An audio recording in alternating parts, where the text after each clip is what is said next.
So, as I mentioned in my last video, the NBA season early on has definitely not been going to plan, and there are a ton of surprising results happening on a nightly basis. Teams that most expected to finish near the bottom of the standings have been winning consistently, and on the flip side, some of the teams that we expected to dominate have started off pretty slowly, and this brings us to what we'll be discussing in today's video. In my last video, we went through the teams off to surprisingly good starts, and we determined which ones were legit and which ones were likely to wear off over the course of the season, and today we're doing something similar but just on the opposite end of the spectrum. We're going to be discussing the 5 teams that currently have losing records who most predicted would be championship contenders, and we'll analyze whether it's time to panic or not for them. Before we start though, make sure to like the video and subscribe to the channel, as all support is very much appreciated. Now with that being said, let's begin.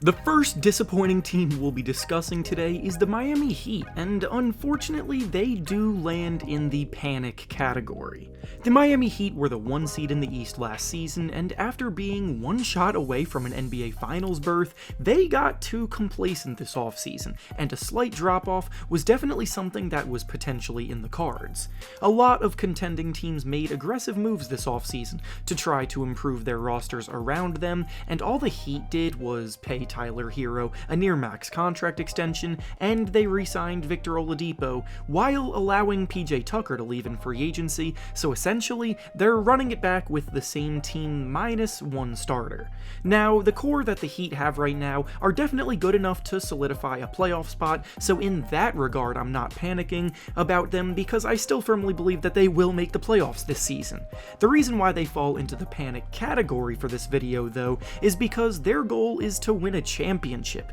and right now they're maximized with a team that I don't think is good enough to do that. Kyle Lowry is being paid a lot of money this year and next year, and he looks completely washed up, while metrics such as net rating back this point up, saying that the Heat are 11.2 points worse with Lowry on the court. The Heat also have an incredibly thin frontcourt rotation, with Bam Adebayo and Dwayne Dedmon being their only 2 real options there, and once again, Jimmy Butler has way too heavy of a workload on his shoulders. The next disappointing team we'll be discussing today is the Los Angeles Clippers, and they land in the no panic category. The Clippers are a team with a pretty strong roster on paper, with expected depth that could match up with any team in the NBA, and that, along with the returns of a healthy Paul George and Kawhi Leonard to the court, had the Clippers sitting near the top of most preseason standings predictions.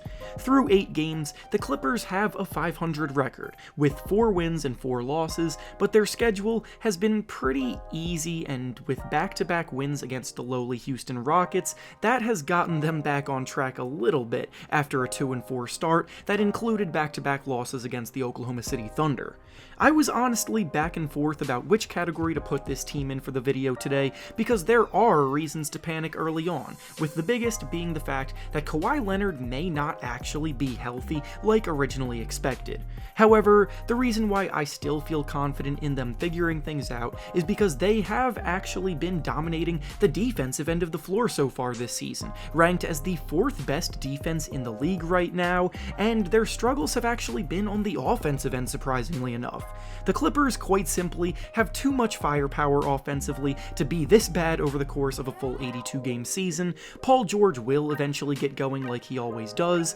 John Wall is still getting back into the swing of things after 2 seasons off, and Kawhi Leonard will give them a boost as he gradually gets back too.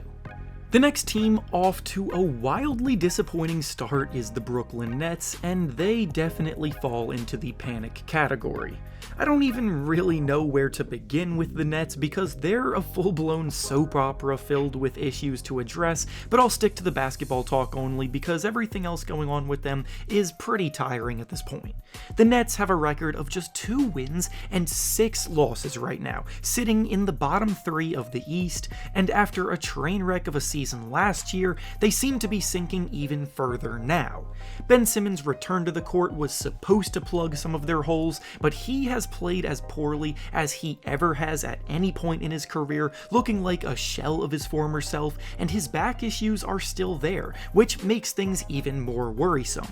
Kyrie Irving is currently suspended, and there are rumors floating around that his time as a Net may be coming to an end soon. Their interior defense has been a major issue all season, with teams basically forming layup lines at the rim against them all year, and they remain a threat to implode before the trade deadline. Up next is maybe the most surprising inclusion of all today, but it's the Golden State Warriors, and they do land in the no panic category, but their inclusion in this video speaks volumes as is. These are the defending champions we're talking about here, and somehow they are off to a miserable start to the year, losing 6 of their first 9 games, including games against the Orlando Magic, Detroit Pistons, and Charlotte Hornets. The team looking to go back-to-back as champions has been losing to teams in the tank zone to start the year, and that is definitely reason enough for concern, but ultimately, they do get the benefit of the doubt early in the season for obvious reasons. This is a franchise with storied success over the last decade, and the core from last year is still there. Before the season began, Coach Steve Kerr did say that he was going to be playing his main starters fewer minutes early on, and he would be giving the younger bench players more minutes, and that's exactly what he has been doing. He doesn't want to tire out his veteran star players, and he wants the younger guys to get as much experience under their belts as possible before another playoff run, and obviously this is going to come with inconsistencies. James Wiseman is back after missing a year due to injury, and he's been a bit of a mess on defense. Moses Moody has been inefficient so far, Jonathan Kuminga still is looking to get on track, and the bench has been where a lot of the team's struggle has them so far. When it's time to buckle down, obviously they can flip a switch and dial in, with more minutes being given to guys like Curry, Draymond, Clay, Wiggins, and Poole, so their growing pains aren't really the same as other teams' pains on this list. And finally, the last struggling team we'll be discussing today is the Philadelphia 76ers, and they also fall into the panic category. The 76ers were active this summer, retooling their bench unit, bringing in players like DeAnthony Melton, PJ Tucker,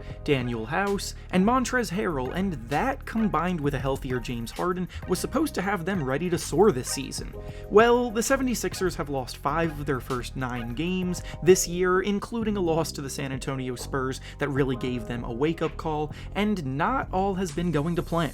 I've discussed plenty of times my thoughts on Doc Rivers as a coach and how he fails to adjust his style to the modern game and as a result holds his team back, and that is absolutely happening here this season. James Harden has looked good, but a foot injury that he just suffered will hold him out for a month of play. Joel Embiid looks out of shape at the moment, and the new look bench squad on the team is still the lowest scoring bench unit in the entire NBA this year. This next month of play is going to show a lot about this team, and they will need Embiid to play with more consistent effort, because without James Harden, they could be in for more struggle early on. And with that being said, that's all I have for you today. Make sure to like the video, subscribe to the channel, and comment down below what you think about these teams and their disappointing starts. Thanks for watching, and I'll see you all next time.